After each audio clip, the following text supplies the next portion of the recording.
চিৰাকানিত বান্ধি বিপ্ৰদামোদৰে চিৰা লৈ গৈছিল। তাৰ মূল্য কিমান কি জানিব, লক্ষ্মীও বুজি নাপালে নহয় জানো।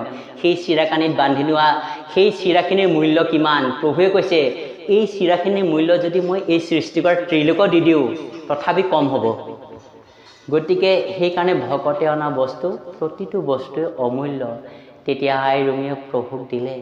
প্ৰভুৱে সুন্দৰকৈ পান কৰিলে, খাই তেওঁ নিজে সন্তুষ্ট হ'ল। নিজে সন্তুষ্ট হ'লে ত্ৰিলোকৰ সমস্ত জীৱই সন্তুষ্ট হ'ল, কাৰণ তেওঁ জগতৰ আধাৰ। গতিকে সেইকাৰণে কৈছে অ ভক্তে পূজয় যদি ব্ৰহ্মাণ্ড সহিতে,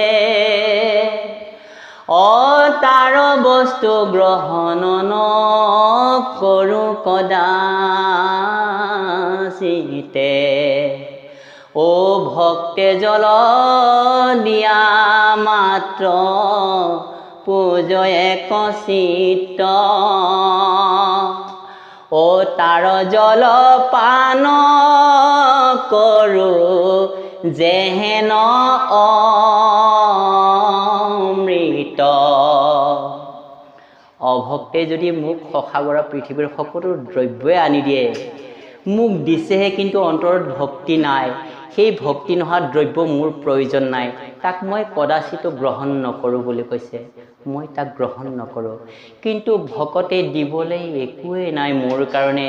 গোটেই জীৱন মোৰ কৰ্ম কৰি কৰি মই দিয়া মানৱ দেহাটো মোৰ কৰ্মতে উৎসৰ্গা কৰি দিলে, আৰু শেষত সেইজন ভকতে কেৱল মোৰ চৰণত মাত্ৰ জলাঞ্জলি দিয়ে। সেই জলকে পান কৰি ভকতৰ সমস্ত মনোবাঞ্ছা পূৰ্ণ কৰি তেওঁক মই এই মায়াময় জগতৰ পৰা মুক্তি দি দিওঁ বুলি কৈছে। সেইকাৰণে একাদশ স্কন্ধত যেতিয়া বিদায় বেলিকা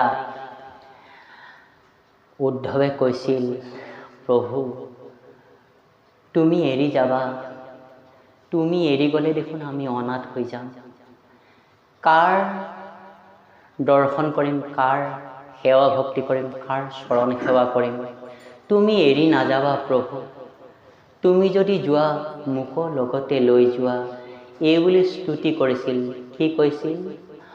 অৰুণ চৰণ দুই আলিংগি ধৰিয়া, অকৰন্ত বন্দন প্ৰেমে হৃদয়ে ধৰিয়া।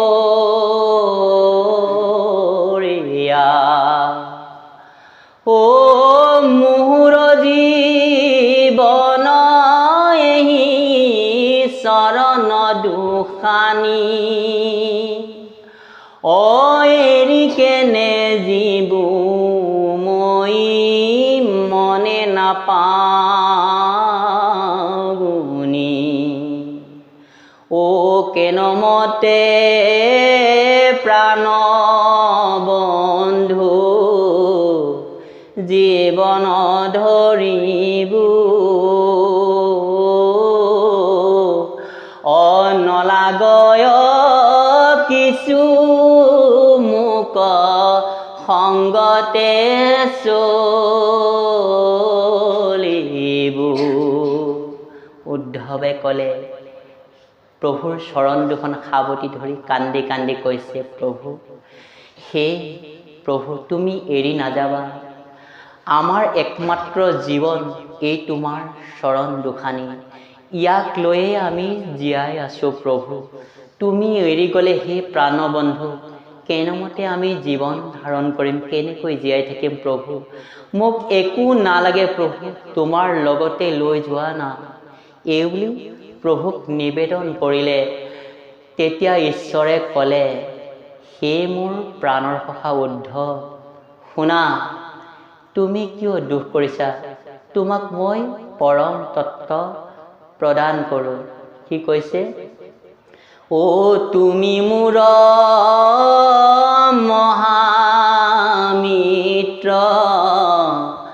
আত্মা প্ৰিয়তম, ও নাহিকে বান্ধৱ মোৰ উদ্ধৱ উদ্ধৱ তুমি সম ও তৰিলা সংসাৰ তুমি নকৰিবা ভয়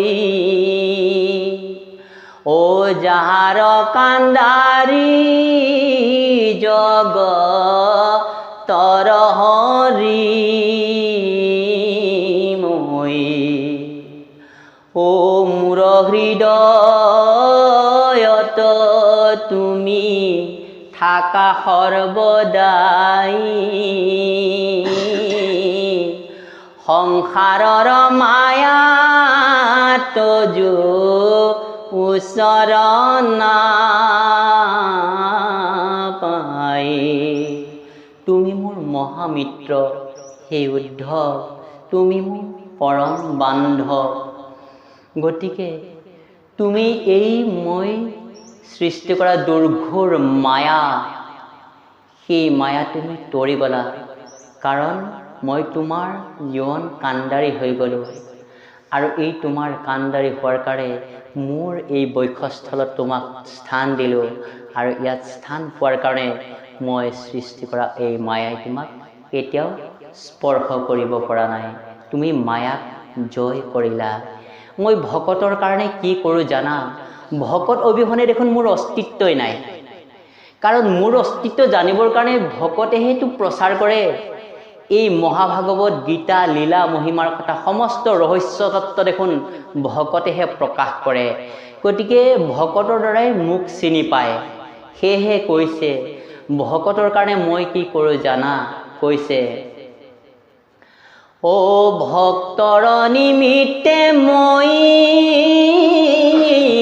আপোনাক দিওঁ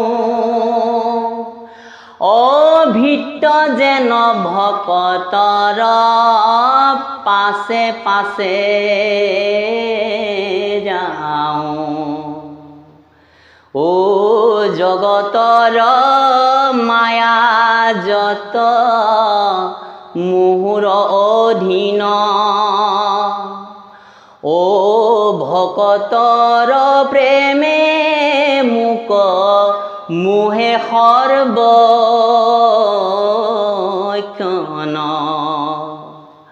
ও ভকতৰ প্ৰেমে মোক বান্ধয় সৰ্বথা ও ভকতৰ প্ৰেমে মোক সৰ্বদা বান্ধয় ভকতৰ দুখে মোৰ দহয় হৃদয় ভকতৰ কাৰণে মই নিজকে দি দিওঁ বুলি কৈছে গতিকে ভকত মোৰ অতি প্ৰিয় বুলি কৈছে চোৱা জগতত যিমানবিলাক সৃষ্টি কৰিছোঁ মায়া সেই মায়াৰ ঈশ্বৰ মই কিন্তু সেই মায়াৰ ঈশ্বৰ হৈও মই ভকতৰ বৈশ্য ভকতে দুখ পালে মোৰ হৃদয়খন সহ্য নহয় ভকতৰ দুখ মোৰ সহ্য নহয় সেইকাৰণেতো কৈছিল যেতিয়া নেকি সতীদাহত কৈছিল যেতিয়া অকাৰণে শিৱক নিন্দা কৰিছিল দক্ষই আৰু তাত থকা ঋষিমুনিয়ে কেতিয়াও দক্ষক সৎ জ্ঞান দিয়া নাছিল আৰু তেতিয়াই নন্দী কৈছিল অকাৰণে শিৱক মহাবৈষ্ণৱক নিন্দা কৰিলে ইয়াৰ উচিত প্ৰতিদান পাবি কৈছে কি ও মিলিবে উচিত দণ্ড তুহুৰ কৰ্মৰ নকৰে ঈশ্বৰে সহ্য দুখ ভকতৰ অকাৰণে ভকতক যদি কোনোবাই দুখ দিয়ে ঈশ্বৰে সহ্য নকৰোঁ বুলি কৈছে তাৰ উচিত দণ্ড ঈশ্বৰে দিয়ে সেইকাৰণে আমাক প্ৰেমানন্দ প্ৰভু ঈশ্বৰে গুৰুজনাই কৈছে, ভকত নিন্দা আৰু সমালোচনাৰ পৰা সদায় আঁতৰত থাকিবি। কাৰণ যি ভকতৰ হৃদয়ত মই থাকোঁ, যি ভকতক ভকতেহে গুৰু মোৰ ভকতে জীৱন বুলি বন্দনা কৰোঁ, সেই ভকতক নিন্দা আৰু সমালোচনা কৰিলে মই কেতিয়াও সহ্য নকৰোঁ। গতিকে সেই মোৰ ভকতসকল সদায় ভকত সমালোচনা আৰু নিন্দাৰ পৰা আঁতৰত থাকিবা। তেতিয়াই তোমালোকক মায়াই বন্দী কৰিব নোৱাৰিব। সেই ভকতক সেৱা আৰু ভক্তিহে কৰিবা, নিন্দা নহয়। সেৱা পূজা কৰিবা। কাৰণ যি ভকতক সেৱা ভক্তি কৰিছে নহয়, হৃদয়ত থাকি ময়ে পাইছোঁ। এই জ্ঞান কৃষ্ণগুৰু ঈশ্বৰে আমাক দিছে। সেইকাৰণে প্ৰভুসকল, কোনোবা ভকতে যদি চৰণ লৈ শৰীৰটো ৰোমাঞ্চিত হৈ যায়, শিয়ৰি উঠে। কাৰণ চৰণত সেৱা লোৱাৰ লগে লগে ইয়াত থকা ঈশ্বৰে পাই যায়। সেইকাৰণে শৰীৰটো ৰোমাঞ্চিত হৈ যায়। ইয়াত প্ৰভু ভগৱন্ত আছে কাৰণে, হৃদয় মন্দিৰত আছে কাৰণে। জয় কৃষ্ণ।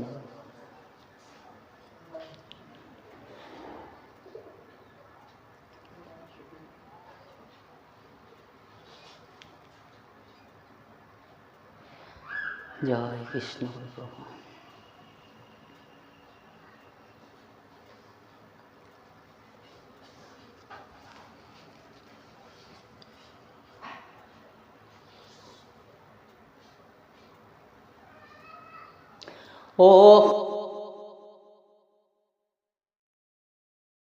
ও হেন গৃহৰি ভৈলাই আঁকি গৃহতে উদিত, ও সহস্ৰবাৰে কেবুত চৰণত শুনি স্তুতি বাণী পাছে প্ৰভু নাৰায়ণ, ও সিটো দিব্য ৰূপক কৰিলা সমৰণ।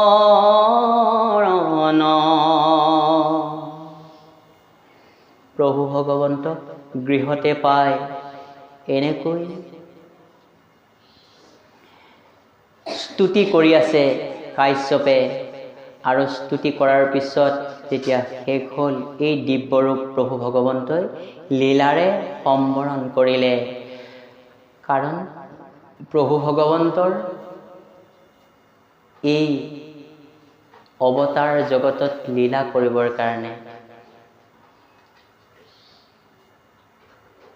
বামন ৰূপে প্ৰভু ভগৱন্তই ভকতক উদ্ধাৰ কৰিবলৈ যেতিয়া অৱতাৰ ধাৰণ কৰিছিল, তেতিয়া বলিক চলনা কৰিব গৈছিল ঈশ্বৰে। বলিক কি মাগিছিল? তিনিপদ ভূমি। সেই তিনিপদ ভূমি কি? যি তিনিটা বস্তু থাকিলে আমি নিৰ্গুণ ঈশ্বৰ কৃষ্ণগুৰুক কেতিয়াও নাপাওঁ, তেওঁ বহু দূৰত থাকে। সেই তিনিটা গুণকে তিনি পদ লোৱাৰ চলেৰে বলিৰ পৰা সেই বটো বামনৰূপী ঈশ্বৰে কাঢ়ি লৈ গৈছিল। সেইটো হৈছে সত্য ৰজতম। এই তিনি গুণত থাকি যিয়ে ভক্তি কৰি থাকে নহয় ঈশ্বৰক পাম বুলি, কিন্তু নাপায়। নিৰ্গুণ ব্ৰহ্মক ঈশ্বৰ কৃষ্ণগুৰু পাবৰ কাৰণে নিৰ্গুণ ভকতি কৰিব লাগে। সেইকাৰণে বলিৰ অহংকাৰ হৈছে মোৰ সমান দানী নাই। কাৰণ কিহেৰে দান কৰিছিল সি? লুটপাত কৰা ধনেৰে। অমৰাৱতী কাঢ়ি লৈছিল, সমস্ত ভকত বৈষ্ণৱক উৎপীড়ন কৰি সেই লুটপাত কৰা ধনেৰে দান কৰিছিল। কিন্তু লুটপাত কৰা, চুৰ কৰি অনা, ডকাইত কৰি অনা ধনেৰে দান কৰিলেতো পুণ্য নহয়। কিন্তু ইয়াত এটা পুণ্যৰ কাৰণ আছে। কেনেকৈ পুণ্য হ'ল লুটপাত কৰি অনা ধনেৰে? যেতিয়া ৰাজ্যৰ বিভিন্ন স্থানৰ দৰিদ্ৰ ব্ৰাহ্মণ বিলাকে আহিল, প্ৰজাবিলাকে আহিল, তেওঁ দান মাগিলে আৰু সকলোকে দান দিলে। বহুদিন তেওঁলোকে এখন ভাল বস্ত্ৰ পিন্ধিব পৰা নাছিল, ভাল এসাঁজ খাব পৰা নাছিল। যিদিনাখন দান পালে, বলিয়ে দান দিলে, সেইদিনাখনত সেই দৰিদ্ৰ ব্ৰাহ্মণজনে, দৰিদ্ৰ প্ৰজাজনে ঈশ্বৰক সেৱা কৰিলে। হে প্ৰভু, বহুদিন খাবলৈ পোৱা নাই ভালকৈ, আজি এই ৰজাই বলি ৰজাই আমাক দান কৰিলে, আজি এসাঁজ পেট ভৰাই খাবলৈ পাম প্ৰভু।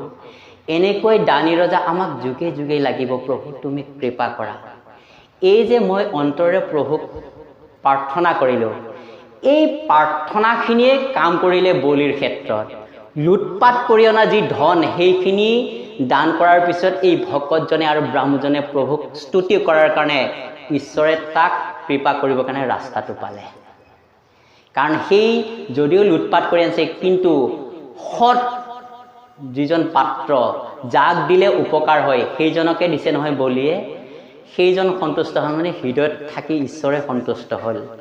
আৰু ঈশ্বৰে তেতিয়া তেওঁক কৃপা কৰিবৰ কাৰণে ৰাস্তাটো পালে। আৰু তেতিয়াই বলিক চলনা কৰিব গ'ল 3 পদ ভূমি খোজাৰ চলেৰে।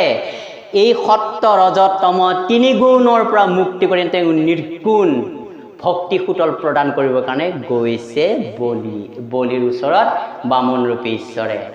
তেতিয়া গৈ বলিয়ে তেওঁক দেখাৰ লগে লগে দেখিছে এইজন নিশ্চয় সামান্য মনুষ্য নহয়, এইজন পৰম পুৰুষ, যাৰ শৰীৰৰ পৰা সুন্দৰ জ্যোতি প্ৰকাশমান হৈছে, যাক চোৱাৰ লগে লগে দৰ্শন কৰাৰ লগে লগে আনন্দ আহি যায়। সেইজন বামনৰূপী ঈশ্বৰক তেওঁ আগবঢ়াই লৈ গ'ল। তেওঁ ত্ৰুটি কৰা নাই, তেওঁ চৰণ হৈছে। ভাগৱতত আছে, ভকত এজনে যেনেকৈ কৰিব লাগে তেনেকৈ কৰিছে। আমাৰ গৃহত অনুষ্ঠান কৰিলে প্ৰথম পূজা হ'ব সেইটো। ভকত আহিলে ভকতৰ চৰণত ভক্তি শ্ৰদ্ধাৰে চৰণ ধুৱাই তেওঁৰ চৰণৰ পাদুদক শিৰত লৈ সেই ভকতক আগবঢ়াই লৈ গৈ উচিত আসনত বহুৱাই তেওঁক শুশ্ৰূষা কৰা। ইয়াতকৈ সংসাৰত ডাঙৰ পূজা আৰু নাই। কাৰণ কৈছে বিষ্ণু বৈষ্ণৱৰ সংগ লৈবা প্ৰথমত, গুৰু মানি শুশ্ৰূষা কৰিবা ভালমত।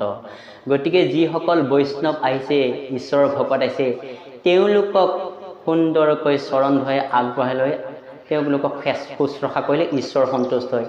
ঠিক তেনেকৈ বলিও এই বামনৰূপী ঈশ্বৰক লৈ গৈ চৰণ তৰণ ধুৱাই সুন্দৰকৈ আসনত বহুৱাইছে। বহুৱাই তেওঁ কৈছে, কওক হে বিপ্ৰবৰ, তোমাক কি লাগে, কি বিচাৰি আহিছা মোৰ ওচৰত? তেতিয়া ঈশ্বৰে চলনাময়ী ঈশ্বৰে ক'লে, মোক একো নালাগে, তুমি যদি পাৰা এই মোৰ চৰণকেইখন দেখিছা, 2খন চৰণ ইমান সৰু সৰু, তাৰে মোক মাত্ৰ 3 পদ ভূমি দিয়া। এই মোৰ ভৰি খোজেৰে জোখ কৰি 3 পদ ভূমি দিয়া। তেতিয়া বলিয়ে হাঁহিলে, এইজনেনো খোজাজনৰ লাজ লাগিব লাগে, দিয়াজনৰো দেখোন লাজ। 3 পদ ভূমি, তাতে সৰু সৰু চৰণ। তেতিয়া বুজি পোৱা নাই ইয়াৰ প্ৰকৃত ৰহস্য। তেতিয়া ক'লে, মই আজি যদি কোনোবাই মোৰ সিংহাসনকো বিচাৰে, যদি কোনোবাই মোৰ প্ৰাণকো বিচাৰে, আজি মই দিবলৈ প্ৰস্তুত। গতিকে হে বিপ্ৰবৰ, তুমি বেলেগ কিবা খোজা। তেতিয়া ক'লে, নহয়, মই যিটো বিচাৰিছোঁ সেইটোৱে দিয়া। কাৰণ কৈছে কামনাৰ শেষ নাই, বাসনাৰ শেষ নাই, সন্তুষ্টি যোনে লৈ পৰে জগতত সিয়ে আটাইতকৈ আনন্দিত থাকিব পাৰে। গতিকে মই সেইখিনি কৈছোঁ, সেইখিনি লৈয়ে মই সন্তুষ্ট থাকিব পাৰিম, সেইখিনিয়ে দিয়া। তেতিয়া বলিয়ে কি কৰিলে, কুমণ্ডলো ওলাই তেওঁক 3 পদ ভূমি দিয়াৰ কাৰণে তেওঁ প্ৰস্তুত হ'ল। তেওঁৰ কুলগুৰু আছিল শুক্ৰাচাৰ্য, তেওঁ বাধা দিলে, সৰ্বনাশ, ই চলনা কৰিব আহিছে। আমাৰ সেই পৰম শত্ৰু হৰি, তোমাৰ পূৰ্বপুৰুষ হিৰণ্যাক্ষ যাক বধ কৰিলে লীলা কৰি, সেইজনে বামন ৰূপে আছে, তুমি ভুল নকৰিবা, ইয়াক 3 পদ ভূমি নিদিবা। কিন্তু বলি তাৰ আগতে প্ৰতিশ্ৰুতি দিছিলে, কৈছে মই কাকো আজি নিৰাশ নকৰোঁ, লাগিলে প্ৰাণ বিসৰ্জন দি হ'লেও মই আজি সত্য ৰক্ষা কৰিম। সেয়ে হ'ল বলি প্ৰথমতে দিম বুলি ক'লে আৰু কেতিয়াও নিদো বুলি ক'ব নোৱাৰে। তেতিয়া 3 পদ ভূমি দিলে। 3 পদ ভূমি দিয়াৰ চলেৰে ভগৱন্তই কি কৰিলে, এখন চৰণেৰে গোটেই পৃথিৱী অতল বিতল সুতল ৰসাতল পাতাল গৈ পালে। এখন চৰণে গোটেই আকাশ ভেদি মহাশূন্য, আৰু এখন চৰণ দিবলৈ ঠাই নাই। তেতিয়া বলিক ক'লে, হে বলি, তোমাৰ প্ৰতিশ্ৰুতি ৰক্ষা কৰা, তোমাৰ প্ৰতিজ্ঞা পালন কৰা। মোৰ 2খন চৰণে সকলো চানি ধৰিলে, আৰু এখন চৰণ দিবলৈ ঠাই নাই। এখন চৰণ আকৌ ক'ত দিম কোৱা। তেতিয়া বলিয়ে ক'লে, সমস্ত দিয়াৰ পিছত যেতিয়া নিজক প্ৰভুৰ চৰণত বিসৰ্জন দিলে তেতিয়াহে প্ৰকৃত দান হ'ল। তেওঁ ক'লে, প্ৰভু যি আছিলে সকলো তুমিতো লৈ ল'লা আৰু দিবলৈ একো নাই। তৃতীয়খন চৰণ প্ৰভু এই মোৰ মূৰতে দিয়া। যেতিয়া মূৰ পাতি দিলে ঈশ্বৰে তৃতীয়খন চৰণ তেওঁৰ মূৰত দিলে আৰু মূৰত দি তেওঁক নাগপাশেৰে বন্দী কৰি তেনেকৈ ঈশ্বৰে চৰণখন মূৰত তেওঁ অন্ধকাৰ দেখা পাই গৈছে। বান্দৰ চুটত তেওঁ কি কৰিম কি নকৰিম সকলোবিলাক একো ভাবি গুণি পোৱা নাই, সকলোবিলাক অন্ধকাৰ দেখিছে। তেতিয়া এনেকৈ প্ৰভুৱে ক্ৰোধান্বিত হৈ আছে, ক্ৰোধ সম্বৰণ হোৱা নাই। তেতিয়া প্ৰহ্লাদে আহিছে, তেওঁৰ নিজৰ নাতিনকক প্ৰভুক প্ৰাৰ্থনা কৰি প্ৰভুক সন্তুষ্ট কৰি নাতিক মুক্তি কৰিবৰ কাৰণে প্ৰহ্লাদ আহিছে। প্ৰহ্লাদৰ স্তুতিত সন্তুষ্ট নহ'ল। তেতিয়া আই বৃন্দাৱলীক খেদাইছে। বৃন্দাৱলীয়ে আঞ্চল পাতি প্ৰাণীৰ প্ৰাণ ভিক্ষা মাগিবৰ কাৰণে কৈছে। সকলো বৈষ্ণৱে আই বৃন্দাৱলীয়েও প্ৰাণীৰ প্ৰাণ ভিক্ষা মাগিলে, সন্তুষ্ট নহ'ল। তেতিয়া ব্ৰহ্মাই আগবাঢ়ি আহিল। মহাবৈষ্ণৱ ব্ৰহ্মাই আগবাঢ়ি আহি প্ৰভুক ক'লে, হে প্ৰভু তুমি কি কৰা? কৈছে,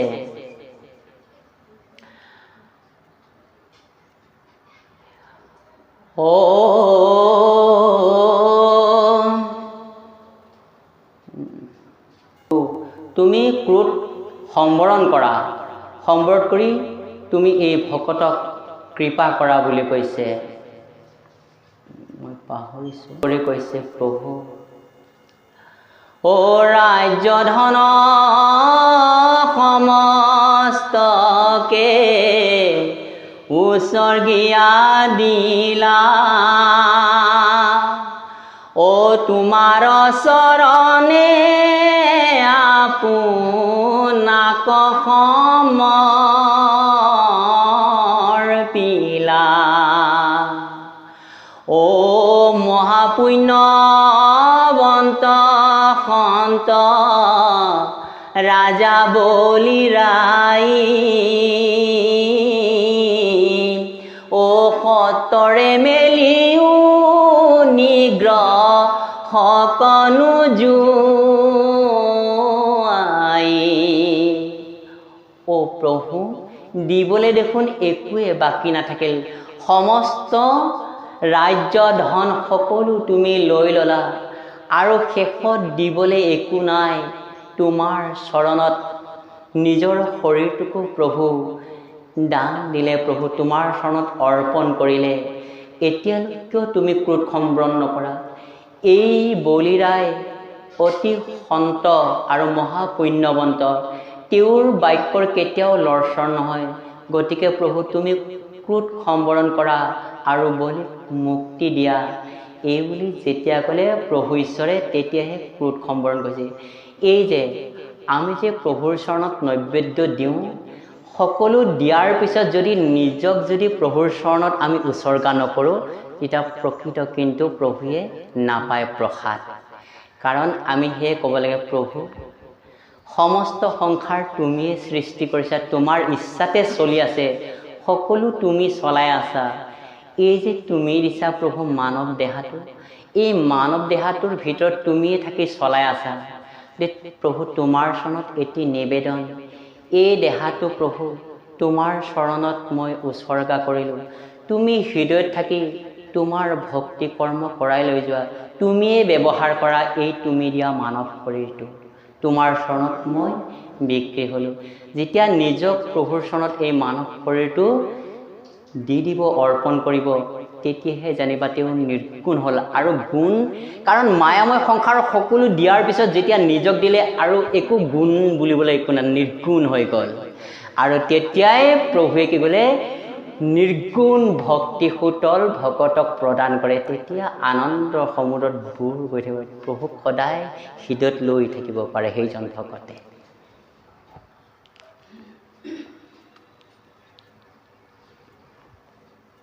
মৰিয়াবা মনৰূপ প্ৰকাশ ভৈলন্ত ও দেখি দুয়ো প্ৰাণী মহা বিস্ময় ভৈলন্ত ও কৃষ্ণ দৰিলন্ত চিত্ত স্থিৰ হৰি হৰি বুলি অহা পুত্ৰ বুলি মাতৃ ভৈলা ভৈলা কৃষ্ণ পুত্ৰ বুলি মাতৃ লৈলা কুলে তুলে জয় কৃষ্ণ প্ৰভু। তেতিয়া ঈশ্বৰে যেতিয়া নিজৰ বিস্ময় ৰূপটো সম্বৰণ কৰি শিশু বামন ৰূপে দেখুৱালে, তেতিয়া মাকে কোলাত লৈ হা পুত্ৰ বুলি কোলাত তুলি ল'লে। আমি আচলতে মই চশমা পিন্ধি ভাল নাপাওঁ, কিন্তু উপায় নাই। প্ৰভুসকল, মাতৃৰ গৰ্ভত যেতিয়া থাকোঁ নহয়, মাতৃৰ গৰ্ভত থাকিলে আমাক মহাভাগৱত প্ৰভুৱে শুনাব দিয়ে নহয়। ইয়াৰ কাৰণ হ'ল আপোনালোকে বহুত প্ৰমাণ পাইছে। মাতৃৰ গৰ্ভত থাকি প্ৰহ্লাদে গুৰু নাৰদৰ পৰা প্ৰকৃত ভাগৱতৰ মহাতত্ব শুনিছিলে। সেইকাৰণে মাতৃৰ গৰ্ভত থাকি শিশুৱে পিতৃ মাতৃ যি কয় যি কৰে তেনেকৈ তেওঁৰ গঠন হয় আৰু সেই স্বভাৱে লয় আৰু সেইটোকে শিকে। সেইকাৰণে 5 মাহত পঞ্চমৃত মাতৃসকলক খোৱাৰ পিছত তেওঁলোকক ভাগৱত শুনাব লাগে। আৰু ভাগৱত শুনালে শিশুৱে যেনেকৈ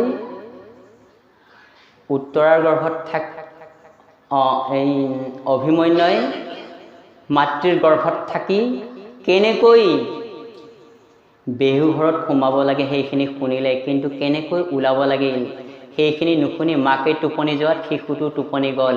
সেইকাৰণে বেহু ঘৰৰ পৰা ওলাব নোৱাৰিলে, সপ্তৰথীয়ে তাক বেহী মাৰিলে।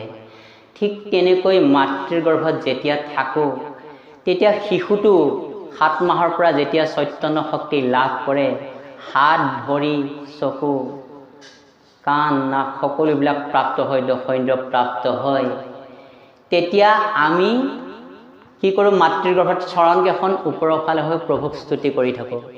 হে প্ৰভু, মাতৃৰ গৰ্ভৰ পৰা তুমি ভূমিষ্ঠ কৰাই দিয়া প্ৰভু। মাতৃৰ গৰ্ভত থাকি কিমান যন্ত্ৰণা পাইছোঁ। মায়ে যদি টেঙা খায় টেঙা পাওঁ, তিতা খালে তিতা পাওঁ, টেঙা খালে টেঙা পাওঁ, গৰম খালে গৰম পাওঁ প্ৰভু।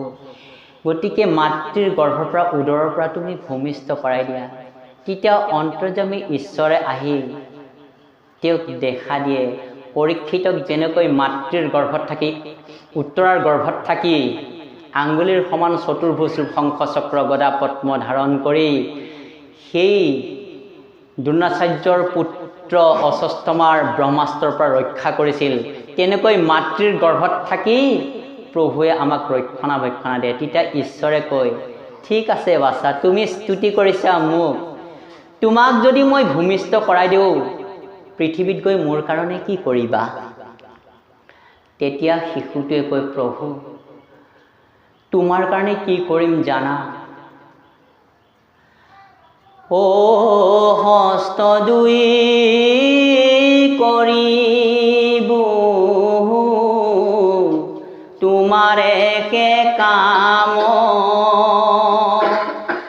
ও পদ দুই চলিব তোমাৰ স্থান, ও কৰ্ণ দুই শুনিব তোমাৰ কথা ক,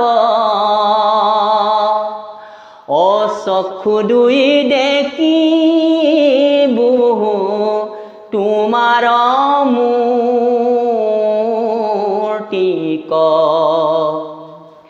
ও জিবায়ে লৈ বহু প্ৰভু তোমাৰ একে নাম, সদাশিৰে কৰিবু তোমাক প্ৰণাম।